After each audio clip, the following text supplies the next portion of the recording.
السلام علیکم ورحمۃ اللہ وبرکاتہ۔ معزز ناظرین و سامعین، آج 22 جمادی الاولیٰ سن 1442 ہجری ہے، 7 جنوری 2021 ہے۔ ہم اپنے پروگرام میں آپ کے سوالات کے جوابات کے ساتھ آپ کی خدمت میں حاضر ہے۔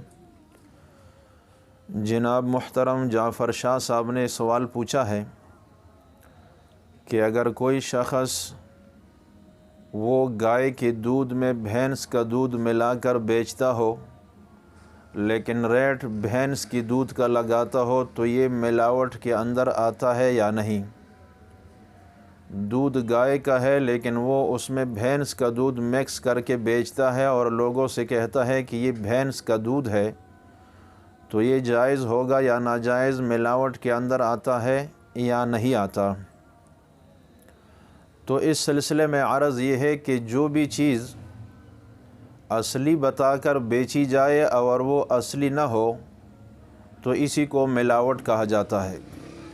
لہٰذا اس صورت میں جب ایک شخص گائے کا دودھ بیچ رہا ہے اور وہ اس میں بھینس کا دودھ کچھ نہ کچھ ملا کر اس کو بھینس کا ظاہر کرتا ہے تو یہ یقیناً ملاوٹ ہے، ناجائز اور حرام ہے، دھوکہ اور فراڈ ہے، اس طرح کرنا جائز نہیں ہے، اور اس کے نتیجے میں جو کمائی ہوگی وہ بھی درست نہ ہوگی۔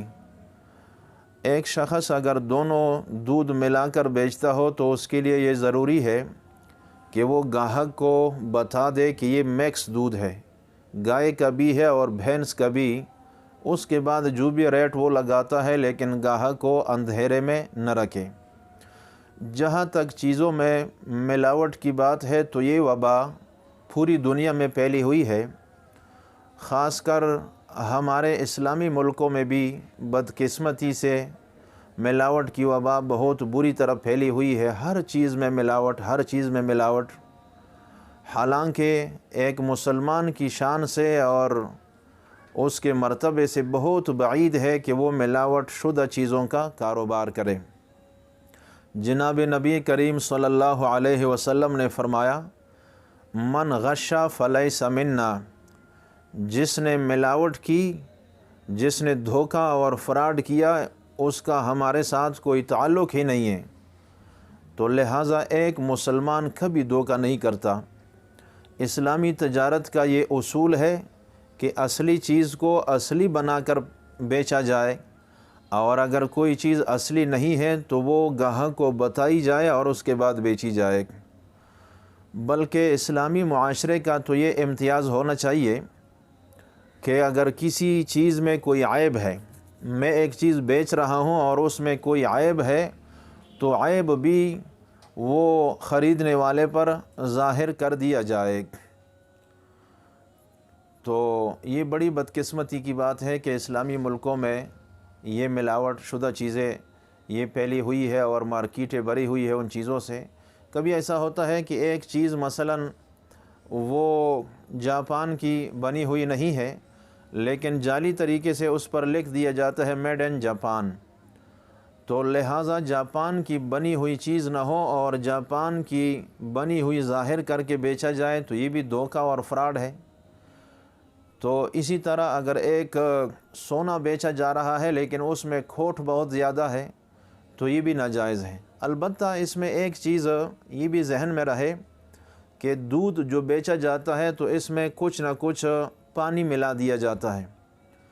اس سلسلے میں علماء کرام اور فقہائے اعظام یہ فرماتے ہیں کہ اگر دودھ والے یہ سمجھتے ہو کہ اگر اتنی مقدار میں تھوڑا بہت پانی ہم نے نہیں ملایا تو دودھ خراب ہو جائے گا، یہ دودھ والوں کے یہاں ایک عرف ہوتا ہے کہ وہ کچھ نہ کچھ پانی ملاتے ہیں۔ تو اگر دودھ میں کچھ نہ کچھ پانی ملایا جائے، جو بھی عرف میں مقدار رائج ہو، تو اس کو ملاوٹ نہیں کہیں گے۔ لیکن اگر بہت زیادہ پانی ملایا گیا اور پھر دودھ کے نام سے بیچ رہے ہیں تو یہ بھی ملاوٹ ہے اور ناجائز ہے، اور اس پر جو کمائی آئے گی وہ بھی حرام ہوگی۔ وہ تو دودھ کی کمائی نہیں ہوگی، پانی کی کمائی ہوگی۔